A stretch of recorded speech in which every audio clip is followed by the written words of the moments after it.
leitura deste domingo tem início no versículo no qual Jesus, depois de dissertar sobre o pão da vida, ele afirma o seguinte: Quem come a minha carne e bebe o meu sangue permanece em mim e eu nele.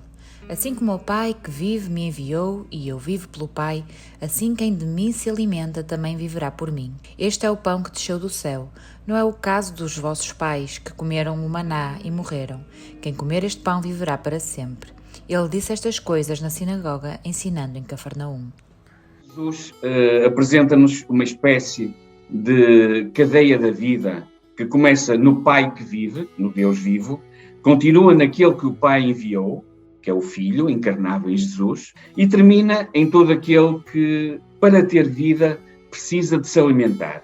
Porém, para que essa vida seja verdadeira, abundante e eterna, esse alimento deve ser a carne e o sangue do Filho, o verdadeiro alimento espiritual, o pão da vida.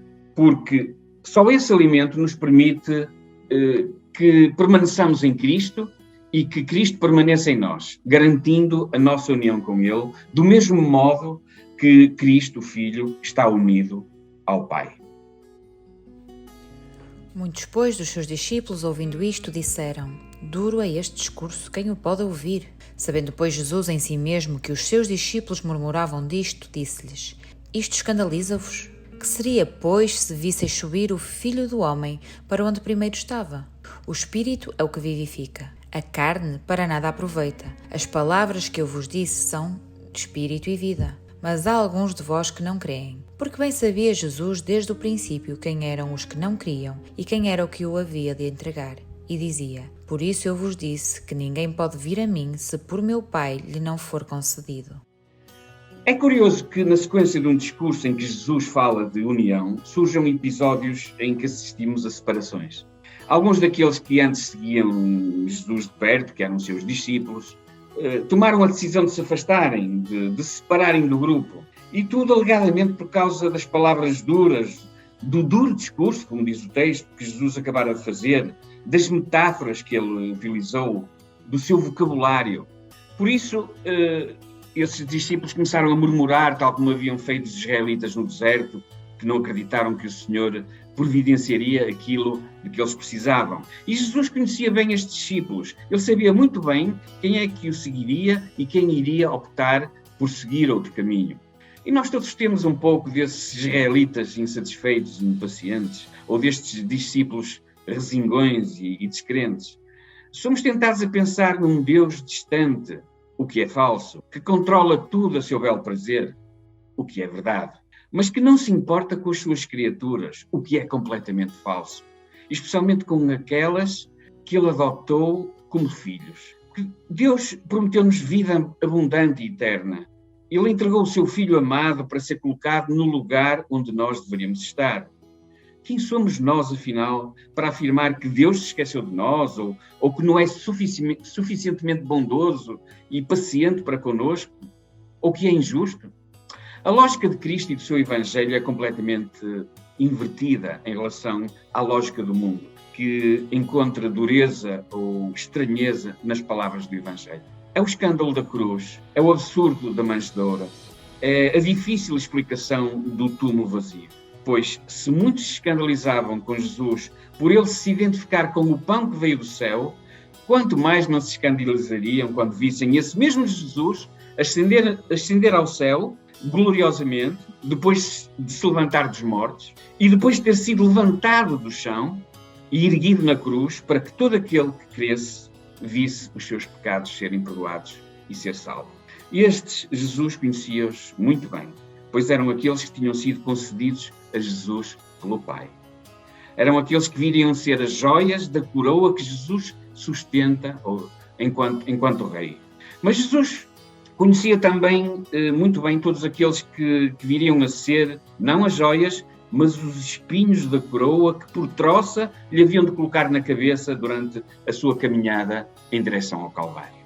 Muitos destes últimos são aqueles que hoje procuram ajustar a mensagem do Evangelho aos valores do mundo e àquilo que o mundo gosta de ouvir, em vez de procurarem ser agentes de transformação do mundo através do poder do Evangelho, através do poder das palavras de Jesus, que são espírito e vida, apresentando ao mundo aquilo que o mundo precisa de ouvir e não necessariamente aquilo que o mundo gosta de ouvir. E muito do que o mundo precisa de ouvir são palavras que são duras e que merecem de muita observação. Duro é este discurso. Quem o pode ouvir? Tapando os seus ouvidos à palavra da salvação. Desde então, muitos dos seus discípulos se tornaram para trás e já não andavam com ele. Então disse Jesus aos 12: Quereis vós também retirar-vos? Respondeu-lhe, pois, Simão Pedro: Senhor, para quem iremos nós? Tu tens as palavras da vida eterna, e nós temos crido e conhecido que tu és o Cristo, o Filho de Deus. Quando Jesus perguntou ao seu núcleo duro de discípulos, normalmente referidos como os 12, quereis vós também retirar-vos? Ele sabia perfeitamente que a resposta seria não, mesmo sabendo que um deles o havia de trair.